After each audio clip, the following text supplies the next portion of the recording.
Welcome everyone. It's my pleasure to introduce our speaker today. My name is Dr. Ramakar.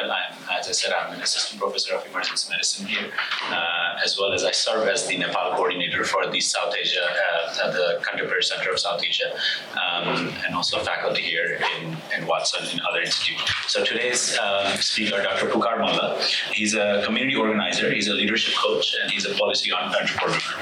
He has been leading with a vision of enterprise in Nepal, where every individual has an opportunity for a prosperous future. He's actually been working in the same village and the district that I was born in as well. He's a founder of an organization named Daayitwa. It's a Nepal-based social enterprise that nurtures leaders through entrepreneurship and governance innovation. He's also a founder and executive coach of the Nepal Leadership Academy, which really nurtures leadership in youth for promoting inclusive growth in Nepal. He's the co-founder of Governance Lab, and he's a chairperson for that right now. It's a research firm that enables the government and private sector to make decisions by conducting evidence-based research and connecting that with policymakers. He received his degree with a focus in engineering and economics. He spent 3 years at Cornell, where he attained his PhD in electrical engineering. He earned his MPA from Kennedy School at Harvard. It keeps on going. He worked as a senior innovation policy specialist at the World Bank. He has supported Nepal, India, and other countries, including Ghana, through his work with the World Bank. His current trip in the United States has to do with something called Mission Aasha, which also stands for Mission Hope, through a initiative that they call Growth, Entrepreneurship, and Employment Program, where they're looking to empower rural communities, and especially youth and women, to take charge of their community. It fosters collaboration between local government, the Nepali diaspora, the private sectors to boost entrepreneurship, create sustainable jobs, and reduce youth migration. So in today's talk, he'll be talking to us about governance and how youth can be part in this, and he will teach us his ways and share his path. So please join your hands in welcoming Dr. Pukar Malla to Brown. Thank you for having me. I think I was here maybe about more than a decade ago. No more. A decade ago was when I returned to Nepal, so it must be like at least, I came here probably around 2011, 12. So it's been many years. Many of my friends have gone to the college and done master's PhD program here, so it's good to be back. Thank you for having me.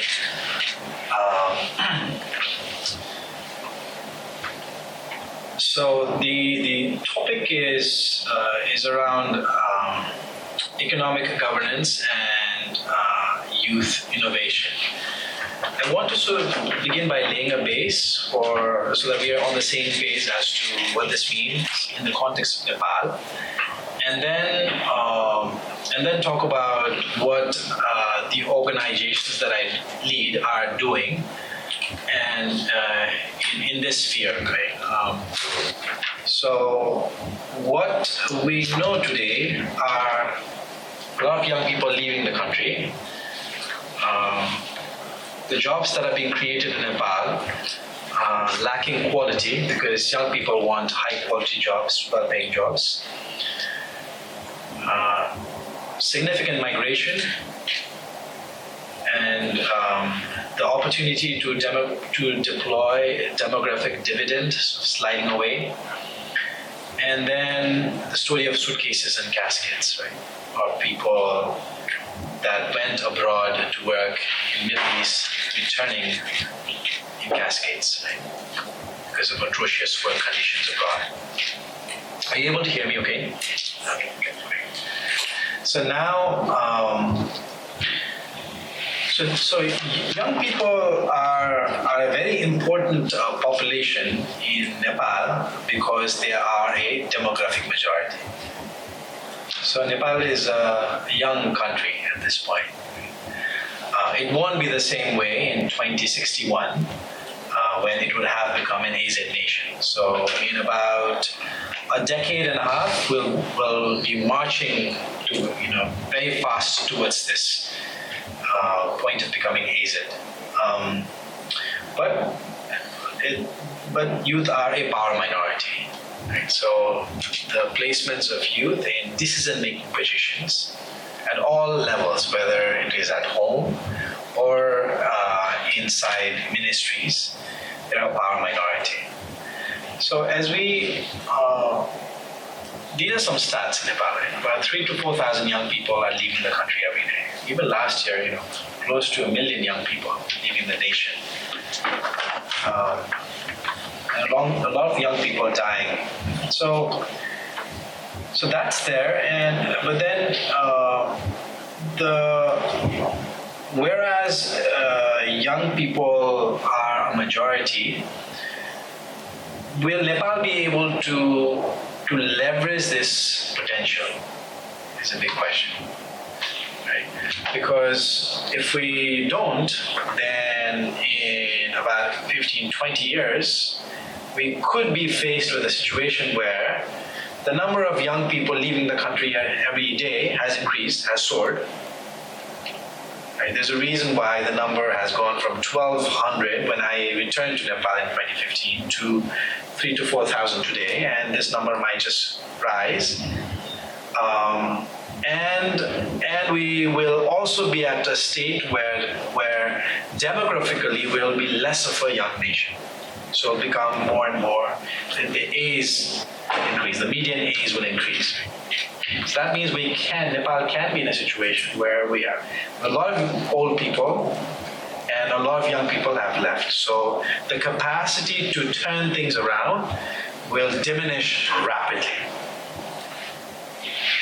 And that is a very challenging, dismal view of where we in Nepal can be. So that's one. And then juxtapose that with the governance system. So that's where the young people are or aren't. And then you juxtapose that with Nepal's road to inclusive development. So Nepal got its new constitution at the end of 2015, and the federal transition, like is mentioned in this slide, is very much about embracing diversity, devolving the powers from the central level to other levels, and more inclusion. So, in fact, that was one of the big things for the rise of the Maoist party. There's a big, Gaon Gaon Singha Darbar, which essentially means the Singha Darbar is where the central government is at. Now, so the idea is government will be in the villages, in all villages. Gaon Gaon Singha Darbar in itself is, it probably shouldn't have been the line, because Singha Darbar is symbolic of central government, so it should have been something else, right? It shouldn't have been the central government in the villages. So who knows, when they're thinking about all of this, they manifested something. So the idea was also that the marginalized groups would be highly represented, and this has improved in Nepal's case, as you probably read. Women's representation is very high, 33% federal government. Also, if you look at youth participation in local government, it's 40%, right? So that's great.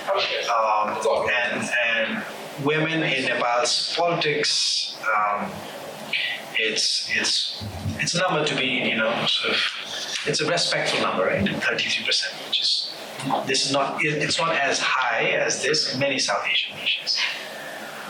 So that's there, but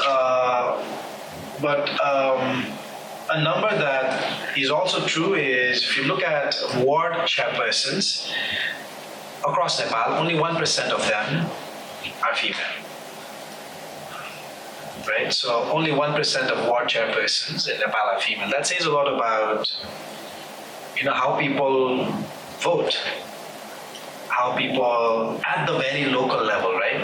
How people decide whether women should be candidates or not, right? So that says a lot about where we are. So there are numbers to be proud about, but there are numbers that are still, there's a lot to be worked on, right? So this says something about federalism, because the transition to federalism from unitary government to this federal form of governance, to where we thought there would be more inclusion.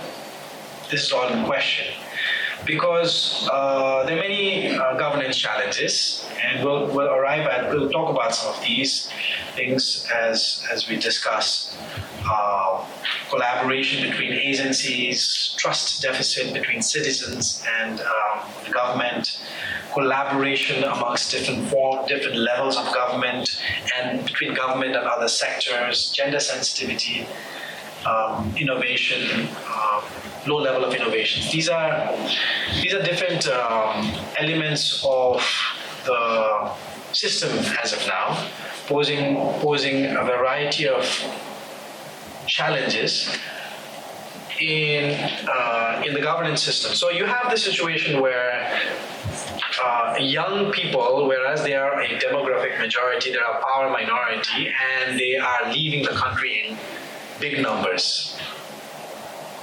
So they're not able to find the economic and or social and or even political freedom that they want. And then you have this background, which is maybe it's not even background, it's foreground of governance challenges, right? So what do we do about this? Because if we want to reduce the out-migration and the governance challenges are at this stage, then this is not looking good, right? So that's what Daayitwa Abhiyan is trying to address. So how do we, at both levels, at the grassroots level, how do we engage the young people? At the governance level, how do we engage the government? So that we can address both of these challenges at the same time. In a way, they are interrelated. So that's what we are trying to do. Daayitwa Abhiyan, where Daayitwa means self-responsibility. So Daayitwa essentially means, if we use the word duty, so something that you imagine being put on the soldier, right? And that can get heavy as the resources dry up or as you become older, you have less time. But Daayitwa is really the light that lives in you. So if your love for your family, your parents, your country, right? That's always light. Now Abhiyan means campaign. So our thinking is, if the country is ailing, then we need to think of that as our self-responsibility. So that's the motivation. The vision of Daayitwa is one of an enterprising Nepal.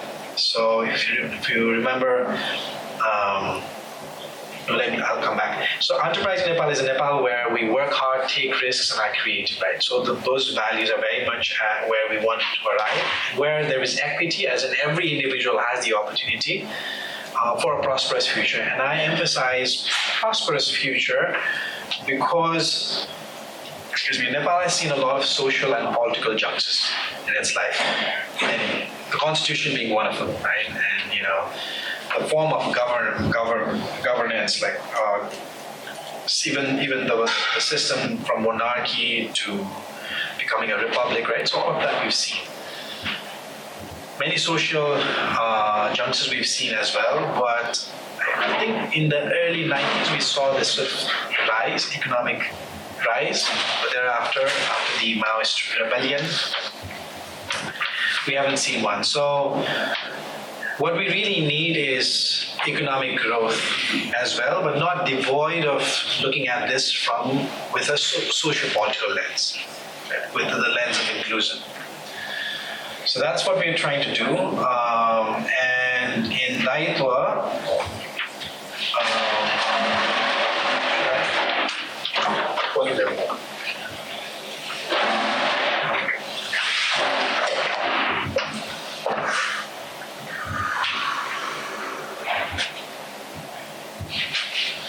do we have a pointer? Do you have a pointer? So Daayitwa comprises of, Abhiyan comprises of 4 organizations. Daayitwa Abhiyan comprises of 4 organizations. These are 4 legal entities. Daayitwa is an NGO, works on civic engagement. The focus is on youth employment. It works with a lot of women and youth. And we also do policy advocacy work. So it's an NGO. Governance Lab is a think tank because we want to build on the learnings from Daayitwa and influence policy making. So it's a think tank where we conduct rigorous policy research. Nepal Rising is a 501c3 organization in the US. So it's a non-profit in the US because when I returned to Nepal, I realized it's important to keep this network and leverage that network in Nepal. And so it's a diaspora mobilizing organization. The Nepal Leadership Academy is a non-profit company in Nepal. If we want to sort of look at economic development, that's where we want to be. And if this is where we are at, is it the lack of resources that is keeping us from arriving here? It's probably not just the lack of resources, right? It's also about the mindset, the behavior, right? So which is why we have the academy to do a plethora of courses, from half a day to a year-long courses for rural women entrepreneurs to bureaucrats, politicians. They're all offered in Nepali. So we all use Nepali case studies. I was a fellow at the Center for Public Leadership at Harvard before I returned to Nepal, and so we developed a leadership framework which you utilize. So this is a very important slide. This is the slide that I'm also going to close with.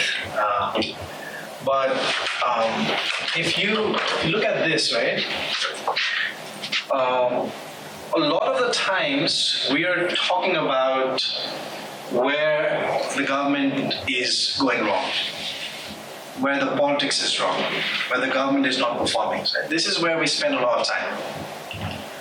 In coffee shops,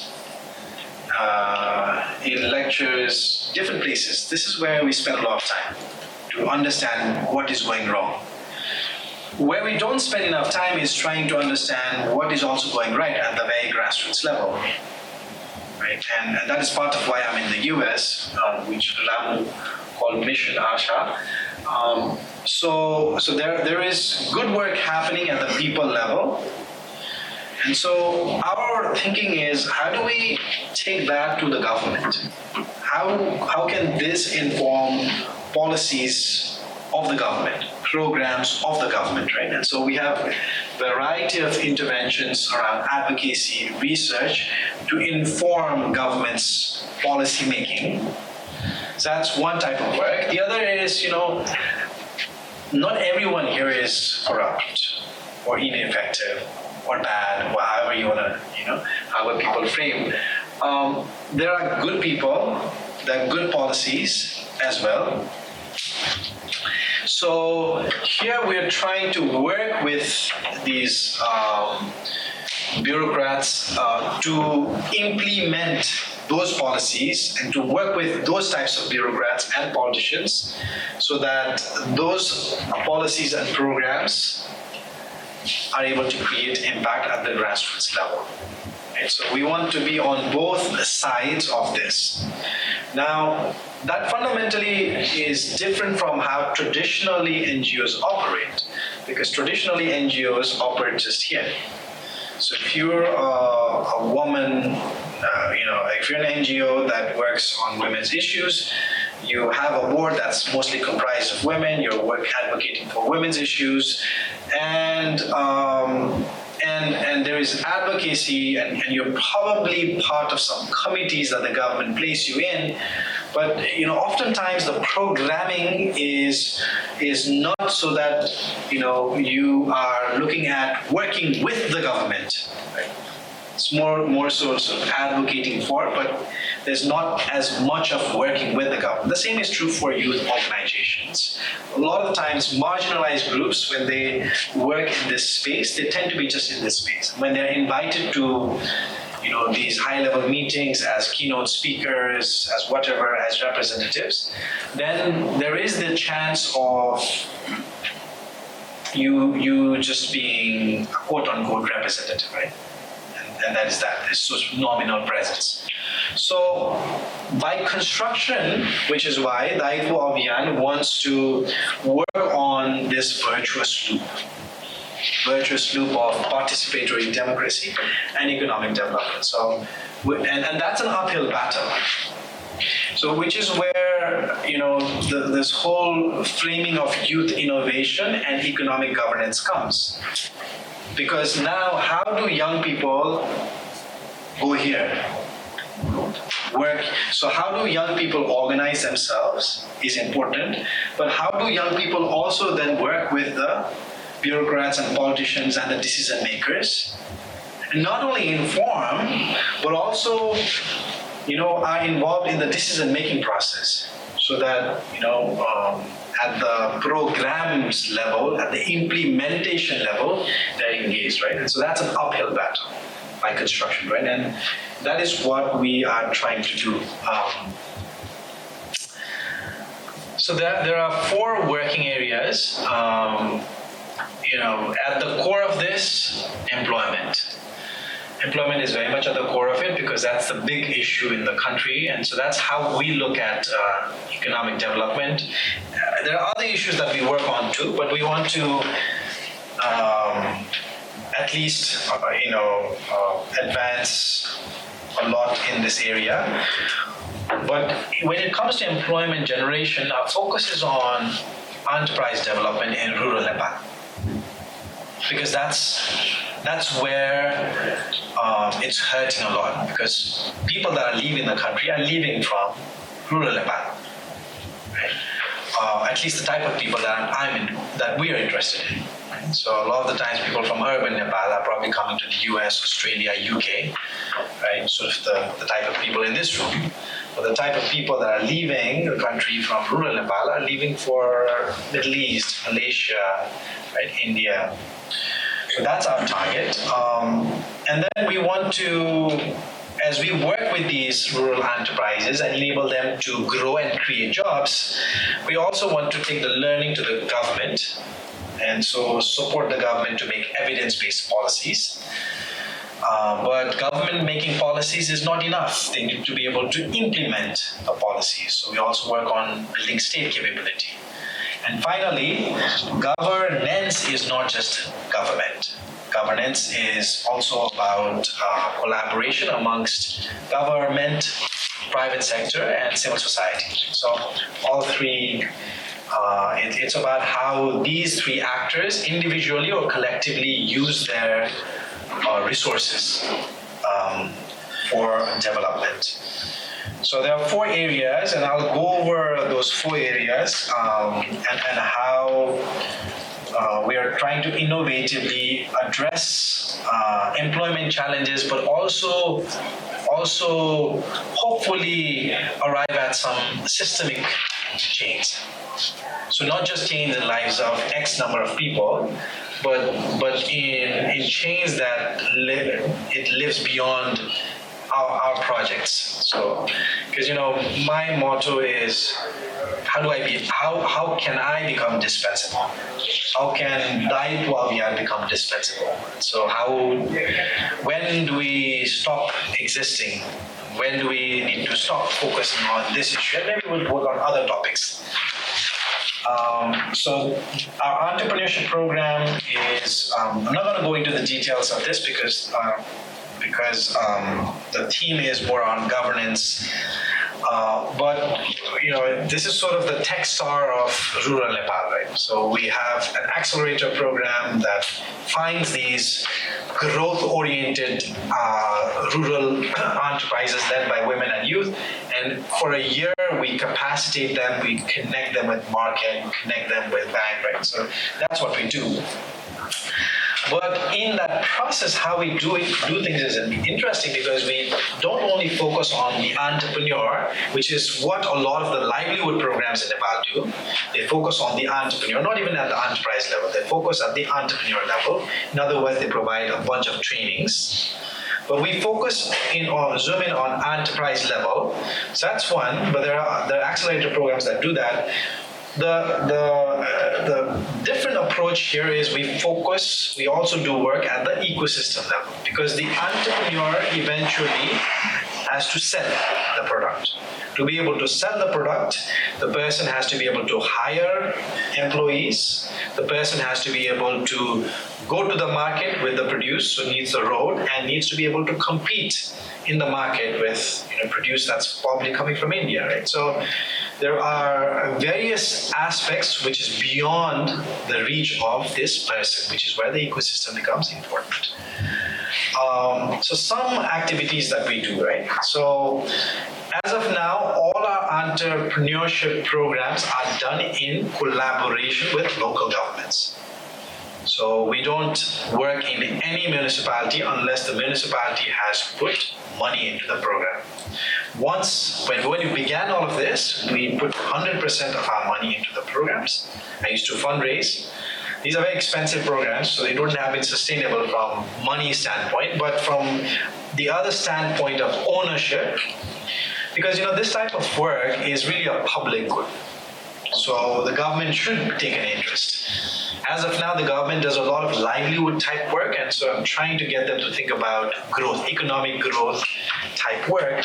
So we engage the ward chairpersons, the bureaucrats, the agricultural office, the mayors, all of them a lot in the enterprise selection process. So, like for instance, when we do a call for application, there is a sort of the likes of town hall meeting at every ward, right? And so hundreds of people come to every ward and then people apply. So, the ward chairperson is now seen as an ambassador of the program, and why not? Because this program belongs to the municipality because they have put the money, right? And so before you know, this program catches on with the people so much that the biases of the politicians, it's difficult for those biases to influence the final, folks that are accelerated. We even do mobile phone voting, which is one of the ways we do community engagement. So at some point, we are always doing the funneling using a merit-based approach, but at some point we also do community voting. So thousands of people vote to decide who are the entrepreneurs, who are these people that can be trusted. Right? So that level of community engagement is also there, and that's important because as of now, dignity of labor and sort of like thinking about who is someone that you want to respect in the community, right, is important. And so we want to portray these entrepreneurs as heroes. Okay? And so there are a lot of programs that we do. And we also want to make sure that it's a multi-stakeholder collaboration. So it's not just an organization named Daayitwa, which is doing this work.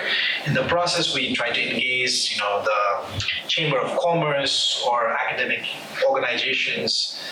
And that becomes easier for us to do because we begin the work in collaboration with the mayors. So when the mayor convenes these people, they come. So that is a little different in the way we operate. I don't know how I'm doing in terms of time now. When did we begin? You're doing perfect. Yeah. Okay. So tell me we're what 37 minutes after the hour, but you have. Yeah, this is 1/3. Yeah, you're right. More than 1/3. So that was the first type of program, right? The second type of program, I said, was policy making. Right? So how does the work that we do on the ground inform policy making? So here are the public policy fellows. This is sort of like the likes of the White House Fellowship Program in the US.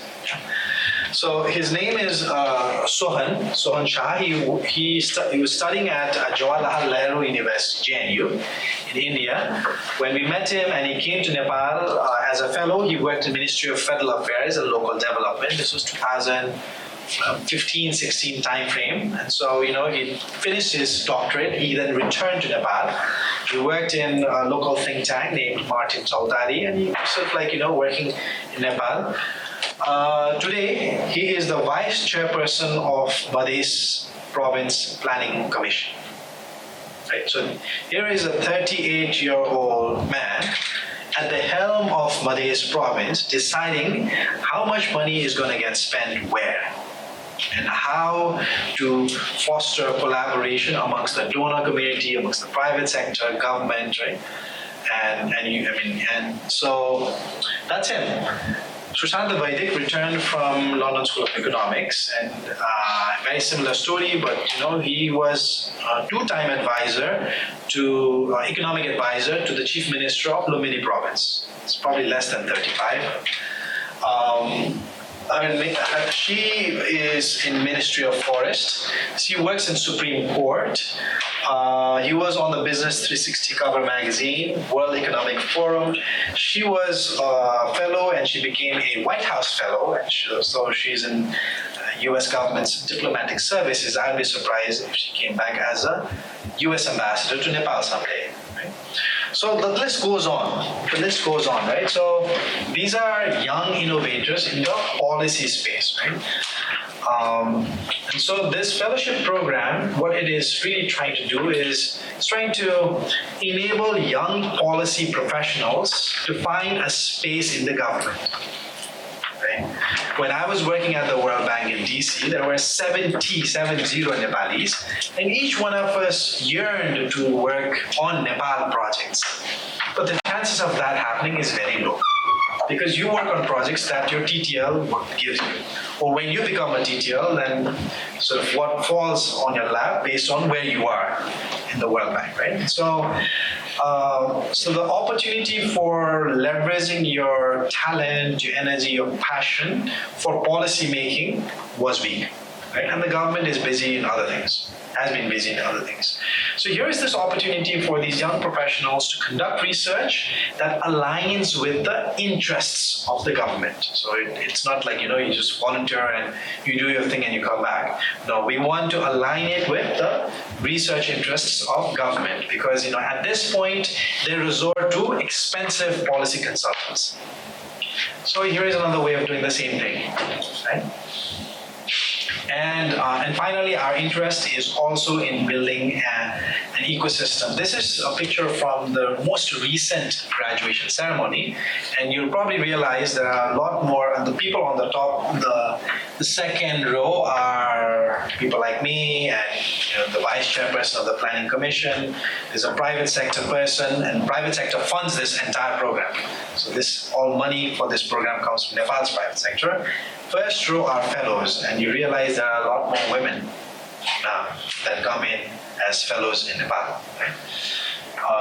And which is a very important part of what we are trying to do in Nepal.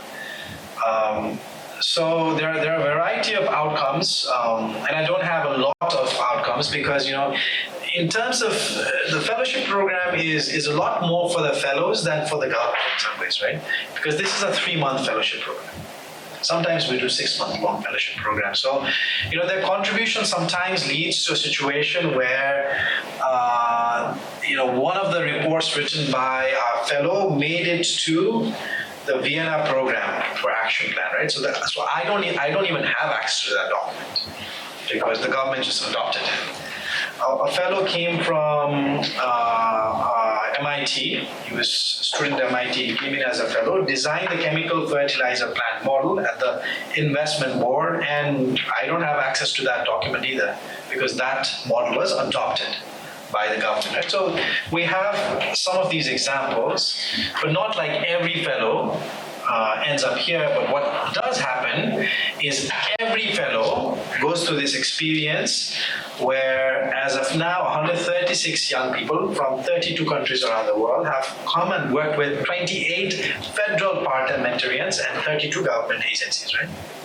that has happened, and so that's one type of program. It's more policy research. But what is also important in Nepal is,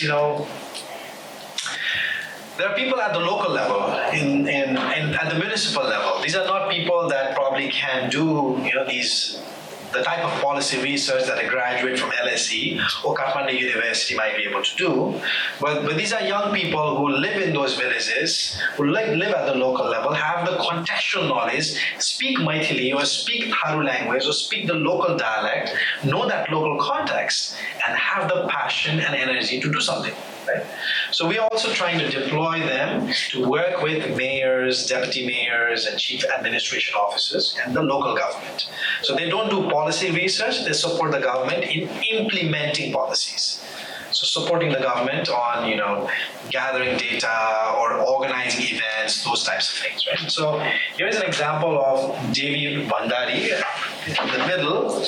Devi was a fellow in Tilotama municipality. She worked with the then mayor of Tilotama, worked on employment topics. I think it was the Prime Minister's employment program that she supported the government with.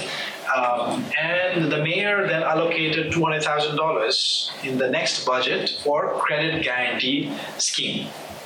So here's an example of how this young person influenced the local budget, right? And there are a lot of fellows this is a public administration fellowship program, right? And so the idea is to, again, engage local youth in policy implementation process. And there are various outcomes. A lot of the times, these fellows end up trying to influence the budget at the local level. But also trying to, enable the policymakers or the lawmakers to look at engaging women and youth more seriously in decision-making process, right? Those are the types of things they do. So 53 fellows, 42 municipalities, all provinces, right? And all in all, if you look at this, 189 young people have worked across Nepal, right? And I'm happy to report, about 3/4 of them are in Nepal now. They're in Nepal. They are in different places. They may not be all in public sector. Some might be in private sector, some in social sector, but they are all bitten by the public service bug, right? So they embody the values of innovating, collaborating, and serving the nation. So this is another vehicle via which we are trying to train a new cadre of young people to work with the government by going inside Singadarbar, going inside the ministries, going inside the mayor's office and figuring out what is happening, how they can contribute, right? Again, a tall order, but we have survived the last 10 years. In fact, at the very beginning, our survival was in question. I didn't know if they would shut us down, but because we needed to be careful about not being seen as a competition to civil service program of the government. And so we've managed that. And as of now, the network of Daayitwa and its fellowship program is far and wide. And so there are various learnings, and I don't think I'll have the time to go over all of them. Let me see.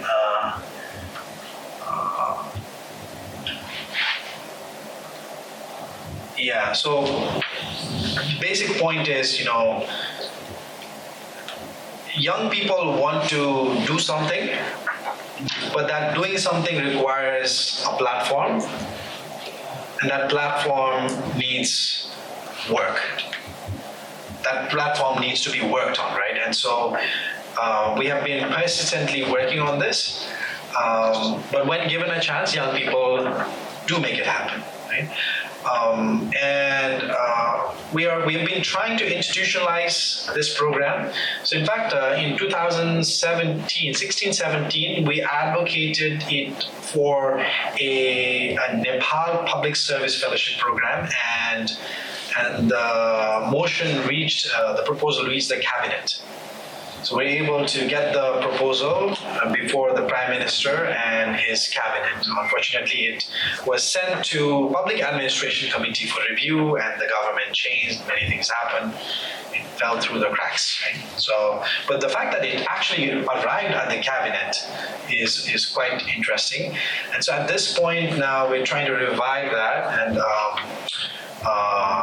and one of the provinces, Madhesh, which is where the Sohan is at now, he's the vice chairperson. So he has allocated 50 lakh, so about $40,000 US, to deploy 12 fellows in Madhesh province. So we just signed a MOU with Madhesh province and are going to deploy 12 fellows to support him.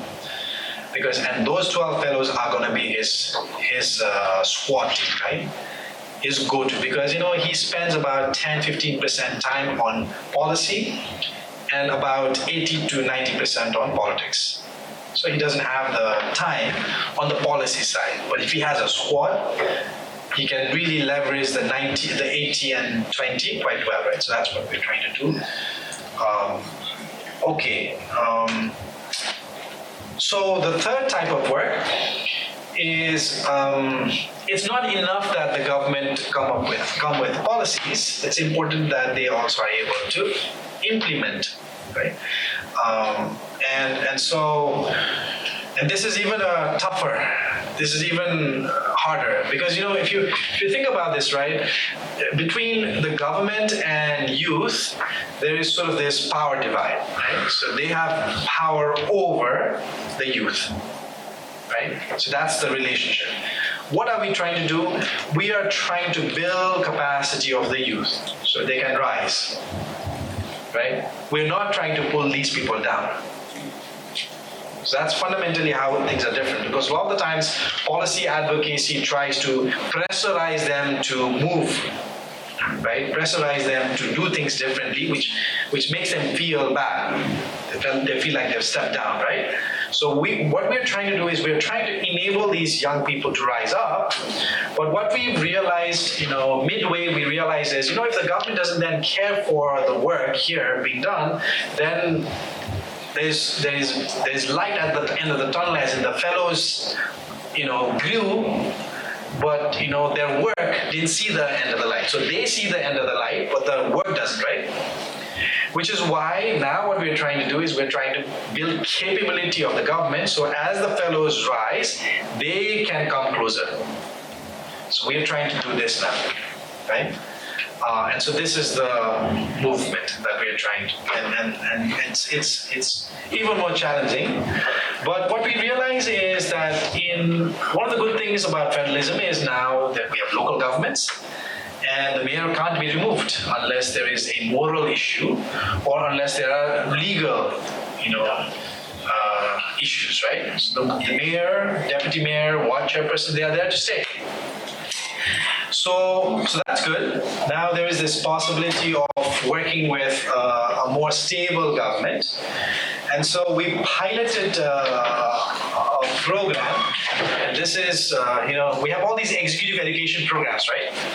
In universities. So this is an executive education program for mayor, deputy mayor, the chief administration officer, the local, chamber of commerce head, a teacher, a professor in the university. So they band together.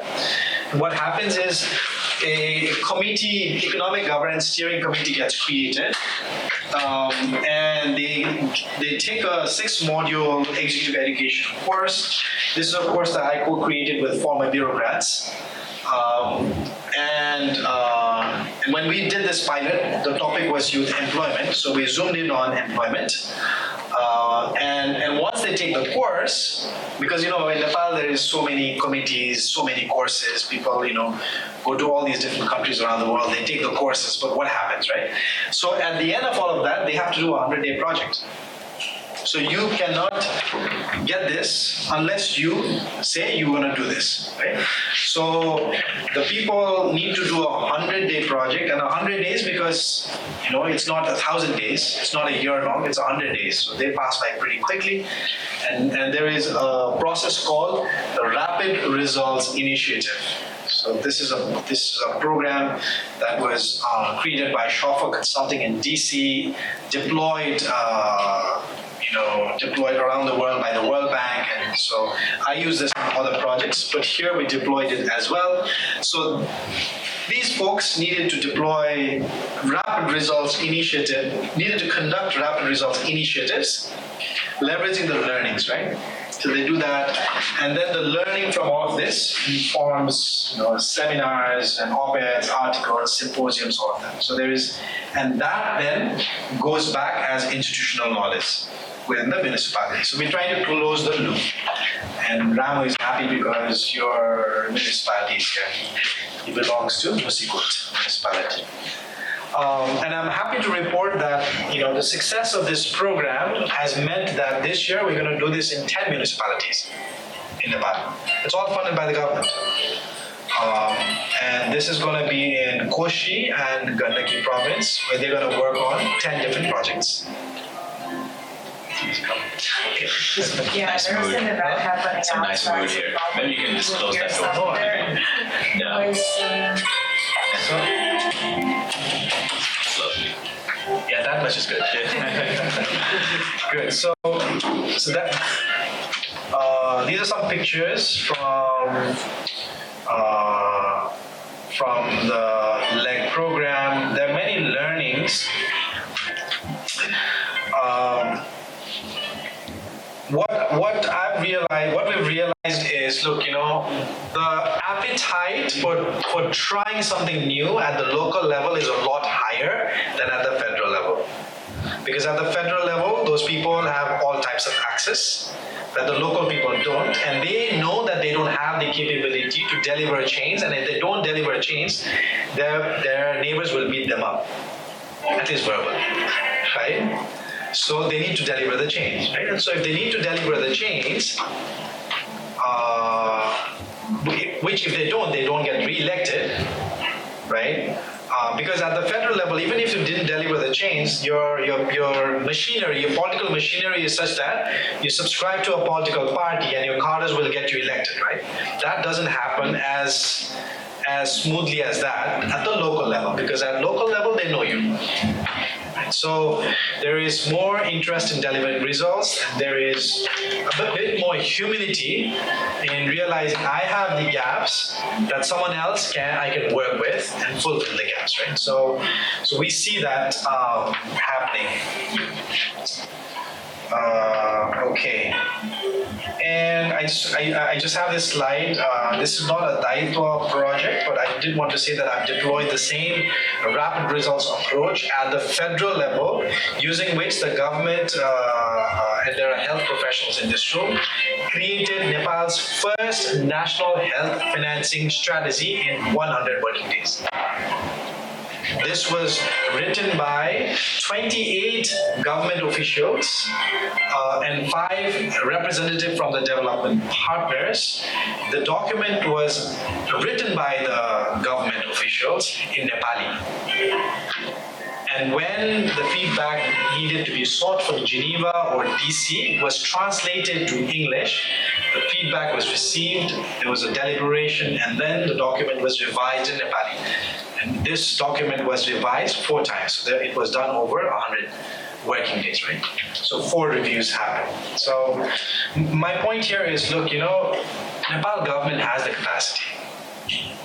It's just that, we're stuck in administrative delays. And a mindset that doesn't allow us to get out of it, right? If you don't do something, you might get promoted. If you do something, you might get demoted or removed, right? And so that's sort of the situation, right? So good. And the 4th type of work that we do is also to bring together diverse set of stakeholders together, so that we can have. Because a lot of the issues in the country are really multi-sectoral. If you look at job creation, that's not just the government's agenda, right? It is really the private sector that needs to be creating jobs. And so where is private sector in all of this becomes a very important question. And similarly, between a lot of the times where the government isn't able to deliver, like for instance, the program on enterprise development that we work on, the government hasn't been able to deliver, which is why NGOs exist, because GOs didn't. But the private sector does not have an interest in delivering those services to rural enterprises, because accelerator programs, for accelerator programs, Kathmandu-based or Pokhara-based entrepreneurs might pay for them, but rural entrepreneurs are not going to pay for it. So, it's a public good, right? And so if it's a public good, then NGOs need to operate in that space, but the government needs to be able to collaborate with them. So we organize a multitude of on-site dialogues, online dialogues, and then I also run a podcast called Podspective, which you could check out. I find this picture quite moving because, we run these Zoom-based dialogues, and here is Saad, who's a professor at Princeton. He is talking to a deputy mayor from Nepal about her lessons, her leadership lessons, and he's sharing what he knows, she's sharing what she has done, and so then arriving at doing cross-pollination, right? And then we also have someone from the development sector. So I think these types of opportunities are now possible and important. After a decade of hard work, right, and creativity, Daayitwa Abhiyan has arrived at a point where we work with all these federal institutions to organize high-level dialogues. But at this point, we have memorandum of understanding, MOUs, with the Prime Minister's office, with the Finance Ministry, with the Ministry of Industry, with the National Planning Commission, with Koshi Province Chief Minister Office, with Madhya Province Chief Minister Office, right? And all of this is sort of saying, why did the government even sign MOU with us, right? I don't have, in Nepali, when I've been traveling, I've been saying, I don't have the paisa or the power, right? Paisa, money, power. So if I had the money, I wouldn't be traveling to raise funds in the US. And I don't have the powers because I'm not affiliated with any political party. And if I ever did, I would not be in the organization. So why did they sign these MOUs? So at some point, people realize the value of your work. You just have to keep at it. I think that is my story. Because at this point, even like private sector people just write to me and say, can we meet? And they do that because they see that this guy has been doing this for not 1, 2, 3, 4, 5, 6, 7, but 8 and 9 and 10th year. And so people see. And so I think that's one of the lessons. So in summary, I again want to go back to this same theory of change, which says, if we want sustainable and scalable change, in the context of where Nepal is probably going to graduate from its LDC status, least developing country status, in 2 years, we need to figure out a sustainable and scalable mechanism to make development happen. So we need to think about doing development differently. We need to think about not being too dependent on international development money.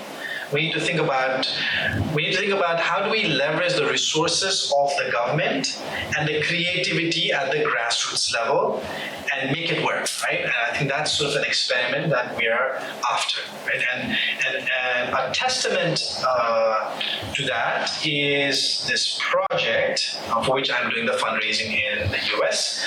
So whatever we did in a decade, so in a decade, we accelerated 115 enterprises. We're going to do that in 1 year now. We enabled about 200,000, we supported about 200,000 community members. We're going to do that in 1 year. And now we're going to work with 10 municipal governments and 2 provincial governments, right?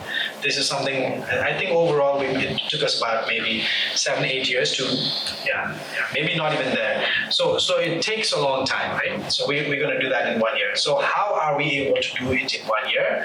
Is through a collaboration It's a multi-stakeholder collaboration at the sub-national level. So a lot of my focus now is really at the sub-national level, because at this point in Nepal, as we think about federalism, the big question is whether the provinces have been able to deliver, right? And so then my response is, yes, the provinces probably haven't been able to deliver as of now, but is there the right type of environment, and is this the right time to ask, right, the question, whether provinces should exist and whether they have been able to deliver. So I spend a lot of time working with the provincial government, working with the local government, so that they really have a fair chance, fair shot at this, right? So there is a local NGO working with two governments that have a lot of resources, that have a lot of authority, and then diaspora. So my target coming to the US was to raise funds, because as of now, these two provincial governments have allotted $150,000 each to work with us. So 2 crore each, right? They've allocated in their budgets. And then in each province, there are 5 municipalities that have allotted 20 lakh, so about 15,000 US dollars each. So a total of $200,000. A total of how many? A total of $450,000. Government has allotted $450,000. This project needs $650,000. So I am now here in the US to raise $200,000 from the diaspora. I think after, I don't know how many cities, it's been like long since I've been traveling. I think we've probably been able to raise about $130,000, $140,000 traveling to 6 or so cities. And so there's still Boston and New York remaining. So the hope is to get as close as possible to $200,000, right? So that's a model, right? And so this is interesting because, if you think about this, you have an innovation led by a youth organization trying to enable young people to arrive to work with policymakers, in different ways. And not only that, now we have resources from the government to take this model forward in an accelerated fashion. So if we make this program successful, the chief ministers have committed to scaling this up by 3 to 4 times next year, which means they'll be investing $1 million plus into these programs, right? And I think that if this model becomes successful, it's not just about Daayitwa. It's also about so many other well-performing NGOs and other civil society organizations in Nepal who can resort to a model like this so that they don't have to tie their plans and programs to resources that come with a lot of strings. So there's no shortcuts. I mean, it just takes 10 years. When I returned to Nepal, one of the things that I said was, I'm not going to look left or right. I'm going to do this for a decade. And only then I will think about something else. Because for a person who studied and worked in the US for 17 years, there was a lot of unlearning and learning and spending a lot of time at the grassroots level. Right? By spending time just in Kathmandu or going to panel discussions, I don't think I would learn enough. Or unlearn and then be able to learn. Right? There are no shortcuts. You just have to spend the time, and it has taken a decade to arrive at the GEEP project, for instance. So in fact, as of now, we're going to be operating in 5 provinces. Right? So the Madhes province has committed to 50 lakh, and then in Lumbini province, we have another $100,000 project. So we are scaling up this year. Youth show, as of now, youth are showing, overall, right? If you look at overarchingly, youth show low levels of interest in government engagement. Also because they don't have experience of navigating through that space, right? It's not something that, your parents, encourage you to do, or society encourages you, right? Don't go there, right? That's the type of, my father worked in the government, but we never had any conversation about government. I mean, I saw him struggle a lot, and that's what he talked about at home, right? So, but then, in Nepal, we're also seeing initial signs of interest of youth in Nepal's politics. So we're beginning to see that, right, in an observable way, right? The recent Minister of Education, a young woman, was at the helm. I think she performed very well. And we see a number of these young people and young female now, right, in politics, which is great. And so that's good. We are seeing some signs.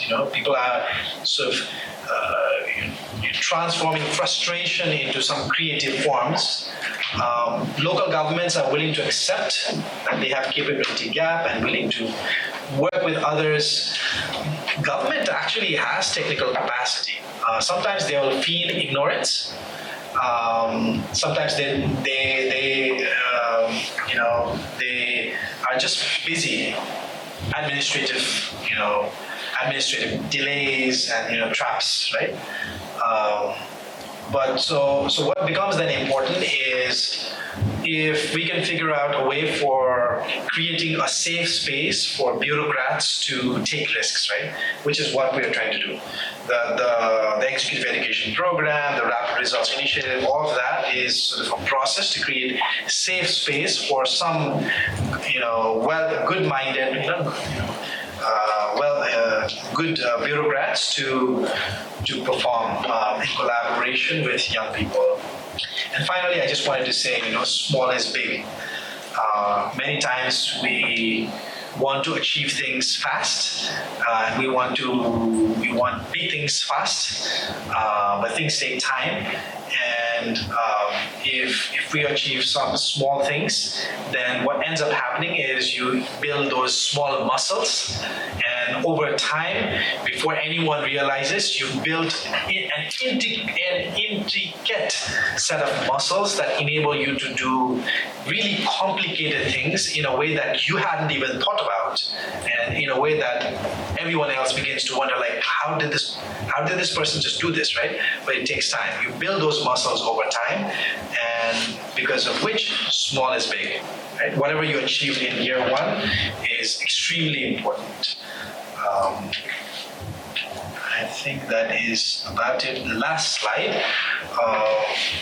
Her name is Pabisara Razali. She is a Magar woman from Nepal in Palpa district, and she learned how to weave dhaga. It's a type of fabric by running away from home, because her parents wanted her to learn other skills that would make her stay at home, right? So they didn't want her to learn these skills. So she ran away from her home to learn these skills. And at this point, she has 8 other women that she has employed. They all weave, and they each have a weaving machine. That's her daughter, and when she was a child, she literally carried her, with the cloth, right, tied to her back, and she would work, right? And so there's a lot of struggle, there's a lot of hard work in this entrepreneur story, in this enterprises story, and struggle means sangharsha in Nepali, which is why her enterprise is known as Sangharsha Dhaga, and the dhaga that I'm sporting is from her. Right? So this is a very important part of my identity. My identity as a Nepali, my identity as a person whose hard work is reflected here. And so I am very happy to be talking about her. Very happy to, at the end, also juxtapose significant sources of hope that live in entrepreneurs like her, in policy entrepreneur like Sohan, and in organizations like Daayitwa that are trying to think of a different way of bringing about change in Nepal by working with people that have decision-making authorities. Thank you. Thank you so much. I was going to say that is a Palpali Dhaka, so it's a beautiful piece. That was really great, and really to learn when given the platform that the government doing something in 100 days with the document out that fast with Dr. Lohani there that I saw, really great feat, and good to see how providing platform can really help Now, for our commentators, we're going to be sort of talking for the next 5 to 10 minutes, commenting on similar topics and maybe taking from their experience. I would like to introduce our first commentator, who's a good friend of mine as well as a brother of mine, Dr. Ashok Devkota. He is an internal medicine physician here at Rhode Island Hospital and Brown University. He is a local entrepreneur. He is currently sort of starting an entrepreneurship program where he is making urgent cares across this greater Boston area. He is currently a management student at Harvard as well, and in the past he has worked extensively with Nepali youth, especially youth in healthcare. He started the foundation, Health Foundation Nepal, and led it as its president, and created many innovative mentorship programs and capacity building programs for years. So please, the floor is yours, Dr. Thank you, Ramo, for the amazing introduction. Thank you, Pukar, for coming here for a talk. I know him from high school. So Pukar was a captain of high school, and I still remember him being in the front stage, leading all the students, and he was a figure that we always looked up to. 25 years down the line, he still is that amazing figure, but it's not just the students that he's leading a nation. He was a person then, now he's in institutions with all the amazing that he has done. And I'm very proud to be sharing this stage with him. So in context of Nepal, we've seen so many changes. And we talk like the changes come from people, which is very true. In the past, we had so many government programs that helped people's life and livelihood. And after that, we also saw non-profit organizations working in different fields. Now we can see young people and entrepreneurs and foundations like Daayitwa foundations in the field doing those type of work, trying to uplift the community and also building a bridge between the community and government, which is amazing. So, like Pukar said, there are so many good things happening in Nepal. The way, the process, the system is also developing in a better way. That's what I wanted to point out to. And that's also based on my experience working in the health sector in Nepal. Like Ramu said, in 2013, when I was a student, I started a non-profit called Health Foundation Nepal. And we worked in a very rural setting of Dan in Nepal. We were able to reach out to the community and provide healthcare services. But the challenges we faced was finding people to lead those projects and go to the community and provide services. In 10 years, when I was a president, we had like 5 directors. So many of them, after a couple of months, 3 years, would leave and they would migrate to Kathmandu or some other areas where they would have more opportunities. And we know like people in Kathmandu as well, they come to the United States or other countries for education, for work.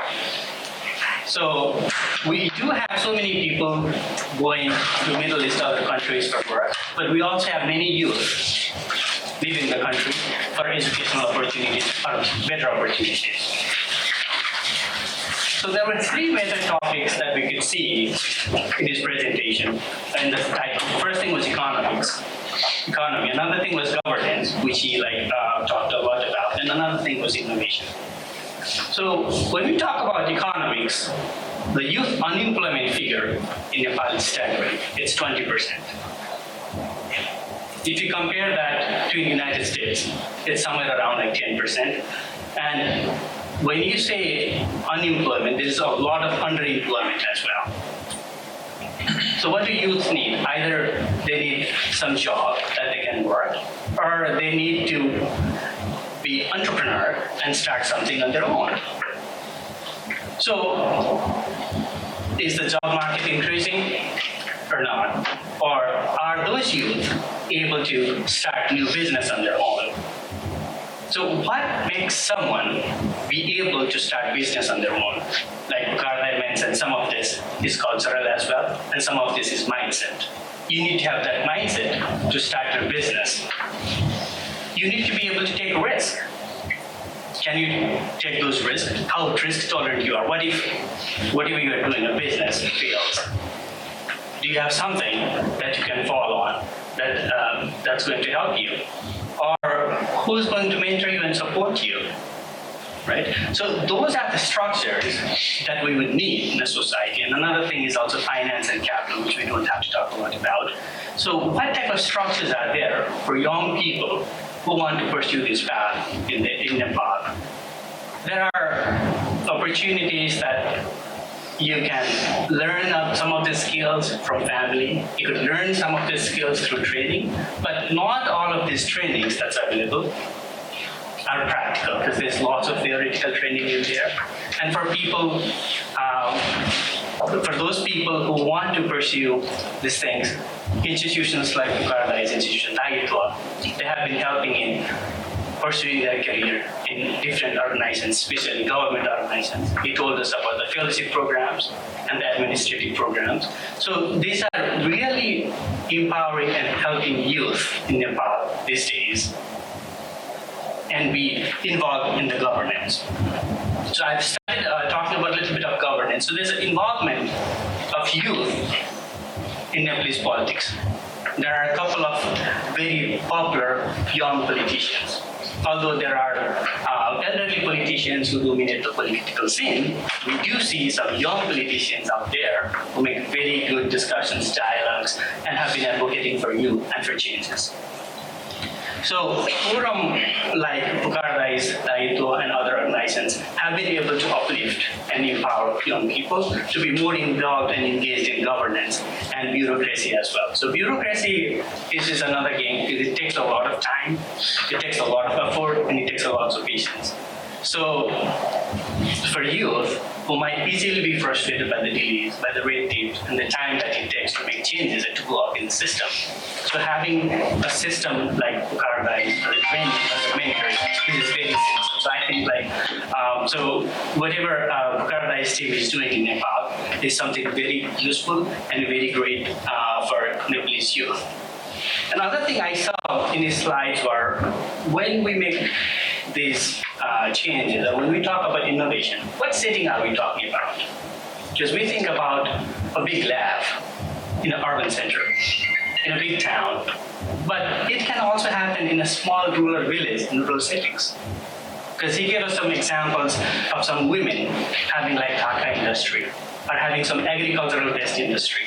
And all of these sustainable agriculture and eco-friendly projects are something that can happen even in rural settings, even with low resource settings. So it does not necessarily have to be big urban setting with lots of budget or lots of money. So in cases of Nepal where we see there's a resource constraint, still there's a possibility of innovation. Still, there is lots of youth who you can support, they can be innovative, and we can support them in the future endeavor. Because youth are the catalyst to growth of any nation, of any society, and for the reform of any nation and of any society. So we need youth-friendly policies so that they can grow and they can be more engaged in the governance, but at the same time, we need to support them as well. So both in terms of finance, in terms of their knowledge, in terms of having incubators so that they could discuss their ideas. And also important, I think at this stage, is collaboration with international partners and friends. So that will also help with knowledge exchange. So I think this meeting or visit of Dr.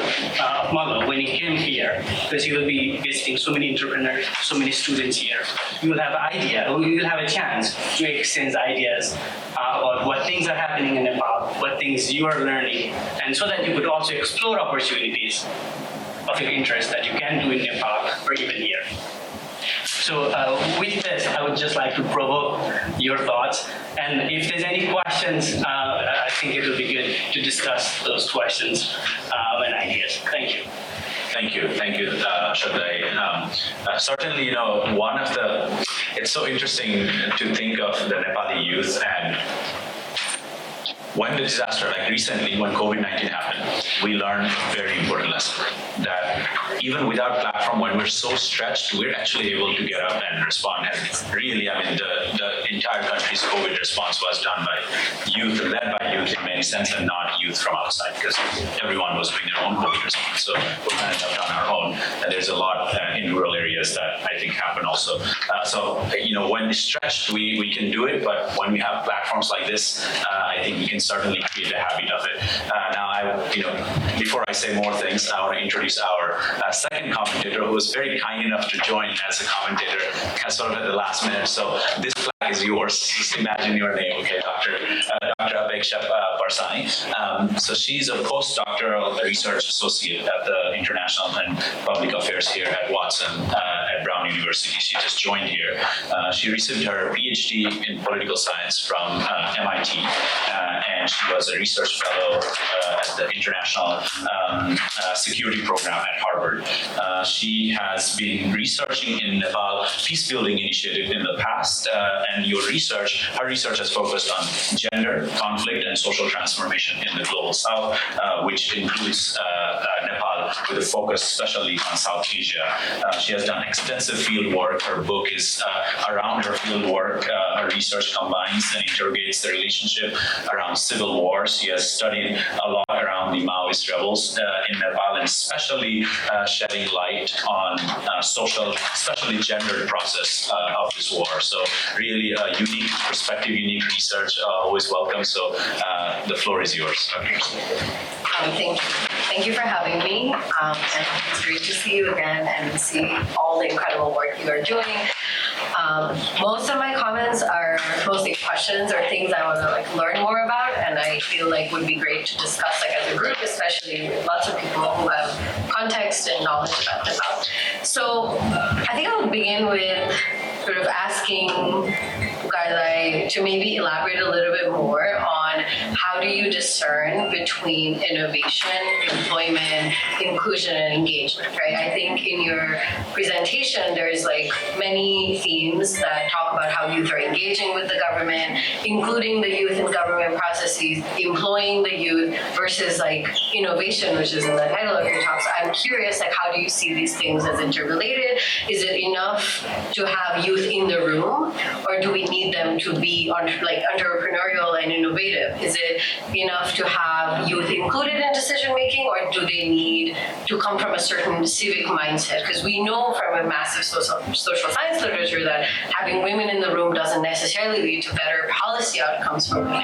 So in your experience, how do you see the relationship between being able to bring youth in the room versus making sure that they're coming with a certain type of mindset or engaged with the government in certain ways? So I'm curious to hear a little bit more on that. And also, there is an obvious overarching theory of change that seems to guide the work you're doing, which is sort of micro-level, incremental change that comes from individual people, entrepreneurs, policy fellows, administrators, policymakers, doing different things in different realms, which ultimately we will hope to collide in some ways to create systemic change. So I'm sort of curious to see if you're already starting to see some of this collision happening, or how do you see, hypothetically, these worlds colliding, right? So how does the LSE graduate who's doing policy research, the woman from Palpa who is making, Dhaka, and the young person who's working as an administrative fellow ultimately come together to bring some kind of change in how Nepal is being governed or how policy is being made? Or is it something that's just going to continue to happen in different realms, and we hope that at one point there will be so many of these people that they will just naturally collide, and then we'll start seeing change? And the last point, which is also something that is related to me as a young person who has decided to move to the US, is the question of time horizons, right? Because it seems to me that the big problem is that we need young people to invest in Nepal, but the investment is is not as likely to give them satisfying results in their lifetime or immediately. So it requires a certain sense of self-sacrificing on the part of youth to be able to make this investment. So I'm curious, because you worked with so many young people, is it that there are certain types of young people who have pre-existing sense of civic duty, who then get attracted to the kind of programs you are running and then become fellows? Or is there something that you are doing or that Daayitwa is doing and that could be replicated to inculcate this sense of civic duty in a larger scale so that more people are being attracted to these programs and decide to return to Nepal or stay in Nepal? So by which, the question is, what is the source of this sense of civic duty? And do you see any patterns in the people that you are working with and where that may come from? So I will end with those three big comments. Should I respond? Yeah, please. So I'll take the last one first. By construction, I am actually trying to identify people that are growth oriented.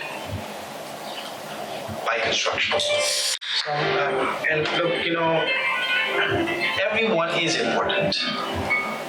But at this point, Nepal needs examples. We need people that will motivate many people, right? So you talked about how can at-scale motivation happen. That's another way of looking at the same question, right? Because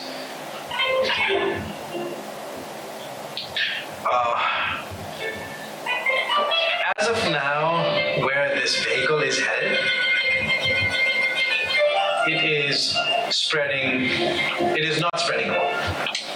As of now, how these social institutions, political institutions, economic institutions, where they headed, it's not spreading hope. Right? So now if we are going to change that, then we need a different narrative. If we want a different narrative, then we need a different set of ambassadors. Right? And so my sphere of influence is more with the young people. There's in the next 10 years, there's only so many people as decision makers that I can influence, but I can influence a lot more, right? We all need to be operating at where we are, right? So I need to look at sort of like where I have the most authorization, where I have the most ability, right? So and where there's most acceptance. Right? So I am trying to, by construction, identify these growth-oriented individuals who have an innovative idea, who have the innovation potential. So that's what I do. Whether they come in as fellows or whether these are entrepreneurs, those are two different spheres that I want to operate because it's important that those two spheres come together. Because as of now, there is significant chasm between private and public. Right? So I'm doing that purposefully. So that I hope answers your question around, do they come in and we do something to them that, brings about the civic sense? I think it's a combination, but I do think they come in with that, right? And so that's one of the factors. In fact, even when we select fellows, we look at their technical skills and we also look at their adaptive leadership skills. Right? So because it's important that they will be able to navigate through the system.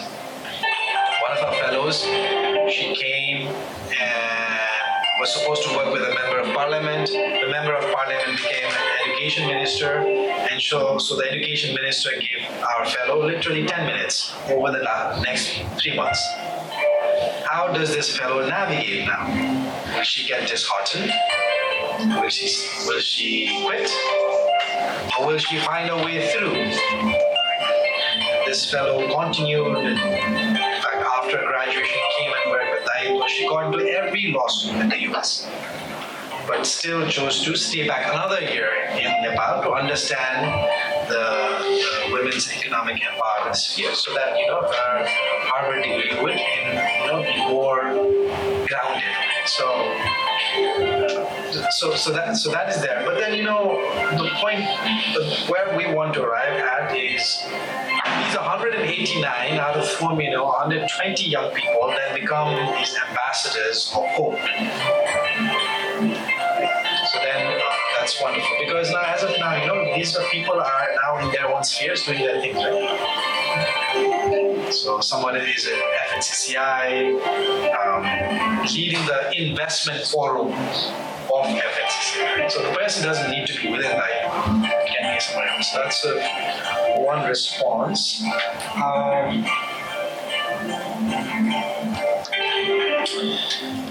You talked about collision, and I was thinking about the word collusion. Right? And it's interesting, no, that these two words are sort of opposite each other, because what we have today is collusion. What we want is a collusion. Collision in a positive sense, collusion in a negative sense, right? So that's what is happening, and we want to go from here to here. And so,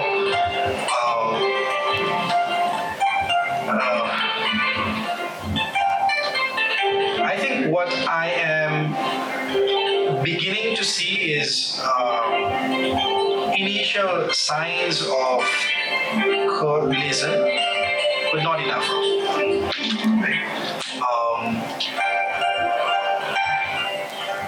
I don't think at this point, at scale, these people are talking to each other in a way that I want, but that's sort of also a difficult thing, right? Because these people are, by construction, at two different geographical spheres, right? One is sort of at the policy sphere in Kathmandu, the other one is in rural. But what I'm now finding is the possibility of sort of an is Musfik from SOAS UK, professor, who calls a class of citizens, he calls them intermediary class, right? So when these entrepreneurs rise, they either will hold the government accountable in a way that the government were not held accountable before, because these are people that have worked hard to get there. These are not people that made it because they were affiliated with a political party. They worked hard on the ground. They're agriculture folks, tourism folks. They're not going to thrive because they found a contract, right? Which happens with, construction, for instance, industry. So we hope that they will hold government accountable, which we are beginning to see. But what we have begun to already see is that some of these entrepreneurs are running for elections. So they have begun to run for elections, ward level elections. Right? So that's good. Even some of our fellows might be running for elections next year. So I think that so they're going to graduate to a new level of a different level. But what I do think is probably happening, at least as of now, is a collision of ideas. I don't think we still have the critical mass yet, but there is a collision of ideas happening, right? Because these fellows know about the entrepreneurs know about these policymakers, and we just keep bringing them together so many times that at least at an idea level, for the entrepreneur, talking to a bureaucrat is not a very foreign thing. It's not a very scary thing. For a woman, for Pavisha Razali to go into a bank and then present her business plan, or to be in a meeting with bureaucrats is not scary. So at least we're doing that now. You're right. I guess I answered my question. I think that inclusion is important, but inclusion will not lead to innovation on its own. So by construction, we're trying to bring people that are in the inclusion space, but also have innovation, which then makes the case for promoting more of them. I'll give you an example. When we started our entrepreneurship program, it was for everyone. So men could apply, women could apply, right? And then we found that very few women applied. Not surprisingly, in the outstanding 10, very few were women. When we did this in Gulmi district, because then there was no federalism at that point, everyone was a man. Right? So then we wondered what happened. Are there less women entrepreneurs in Gulmi? Or did we not deploy the right method, inclusive enough method, right? And so then the year after, when we did this competition, when we found her and many other women entrepreneurs, we ran a women-only entrepreneurship program, right? And then we found these trailblazer women entrepreneurs who are performing better than some of the men entrepreneurs. Does that make sense? Right? So I think that, the playing field is not level. Right? So when that is the case, then we have to subscribe to both inclusion and innovation at the same time. And hopefully we will arrive, a day would arrive when we don't have to sort of have these women entrepreneurship competitions or women leadership awards, right? We just have leadership awards or entrepreneurship awards. Did I answer your questions? Yeah, okay. Yeah. So we are running really late, and we want to have a little bit of a reception here with everyone who gets to interact with you for at least 15 minutes because we have to get out by 5:55. So unless somebody has maybe one or two burning questions anyone want to ask, does anyone have any questions? Okay, go ahead. Maybe what we do is we take 3 questions at a time. So take 3. Yeah. So it's a similar, almost similar question as you mentioned earlier. So my question to you is, in my society, in my friends and family circle, if I'm watching you from Nepal, right, and then I have a social stigma as if I'm staying in Nepal right now, I'm a symbol of failure. That's the whole mentality going on, direct narrative, right? How would you address to that? What would you say to them? How can they contact you, or how can they, become a part of your organization, or help you? Because right now, if I tell you my experience, my friends, family circle, I can see multiple people yes, you are earning a couple of slides you mentioned about your targeted people, targeted audience. You mentioned about how are things going to change in entrepreneurial labels, but how are you? Is there any plan for people who are not technically well educated but somewhat educated, and they're not able to get visas to the United States or Australia or somewhere else, but however they don't want to go back to other countries as mentioned earlier? And at the same time, they're being more frustrated because these are the population, these are the group of young people right now I'm seeing as a majority having problems. So what's your response on that? Is there any specific plan? So that's one question. Pradesh, you have a question?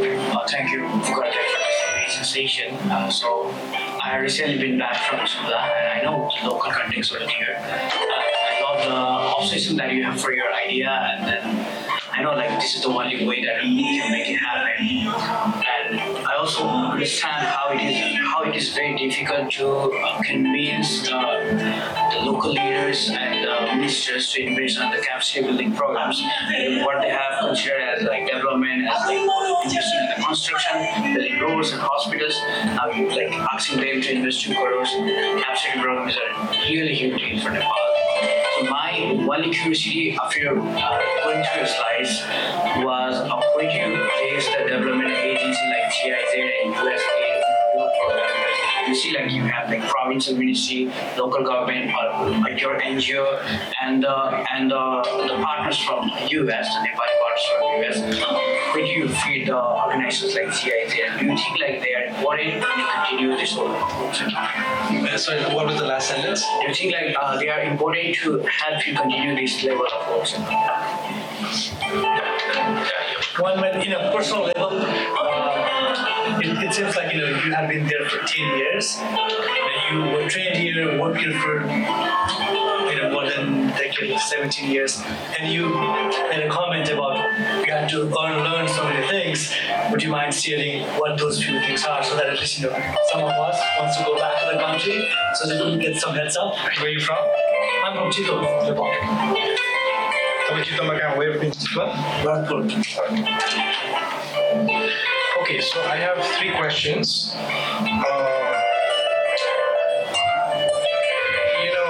Look, I think the thing about stigma, I don't want to carry waters of other people, right? I can only carry my waters. They want to call what I do as, they want to stigmatize it. All the powers to them, right? I want to do my thing. And I want to do my thing because I love this. There's nothing more I love than doing what I do. That's it. So I think dignity of labor is exactly that. I remember saying this to the then labor minister, who was also from Gulmi. When I do this, people get very confused. Because in the beginning, people thought I was doing it for money. But I was not making money. I didn't even have a car. Right? And it's very obvious, the lifestyle you lead and what you do with your children, all of that. It's very obvious, right? So then they thought, there's no money involved. This person probably is doing this for politics. And there is no politics, right? And so then people get very confused. It was very interesting, after the interview done by AP1 TV, somebody even wrote, he must be an agent of the US government. So look, those people can have their thing, right? Right. As long as it doesn't affect, what I'm doing, right? So I think that's important. I think you talked about a population that is unable to come to the US but doesn't want to go to the Middle East, right? So that population is a very important population, and we need to figure out how to increase the quality of the jobs in Nepal. We need to work on it. I am working in rural Nepal, but that is not it, right? There are, my friend Samir Maske, whose company, Fuse Machines, is listed now, almost listed in NASDAQ, right? NASDAQ. It's creating high quality jobs, right? So we need more of those. And tech sector is a good sector. IT sector is a good sector.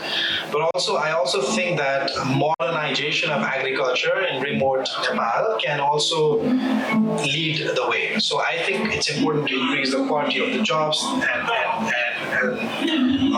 so the government and other stakeholders need to make that investment. I think that investments need to be made thinking about the future of jobs, not only thinking about the present. Because if you only think about the present, you will give people visas, passports in a week, so that they can go abroad. And they're not looking for jobs in Nepal, right? But if you look at the future of jobs, then you create all these opportunities in Nepal. So that's one. Development organizations, they are missing from that picture, and it's intentional. Intentional in the sense that it's not like I don't work with development organizations. The project in Lumbini, I am going to work with a development organization, but this project, I don't want to. Because here I want to deploy a model where it is all Nepali money. And I want to see what happens, because my conjecture is that if this were a program run by a bilateral organization, it would have been easily $6.5 million, not $650,000. Because we are looking at accelerating 100 enterprises, 2 municipalities, 2 provinces, 10 municipalities. That is roughly about $6.5 to $10 million. Right? I've seen that. Now, half of that would have gone outside the region. Remaining 30% would have gone to the INGO or the contracting firm.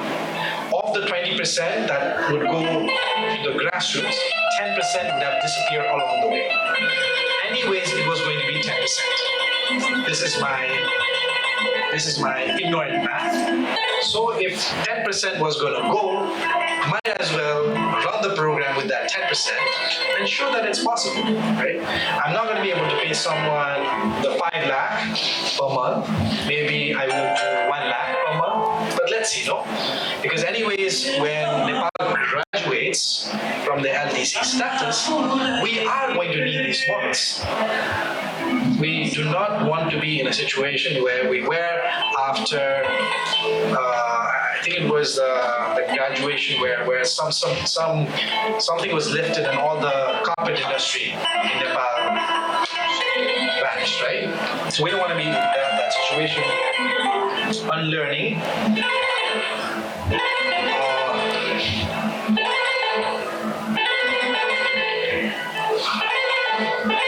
I think one of the things that I've learned is humility.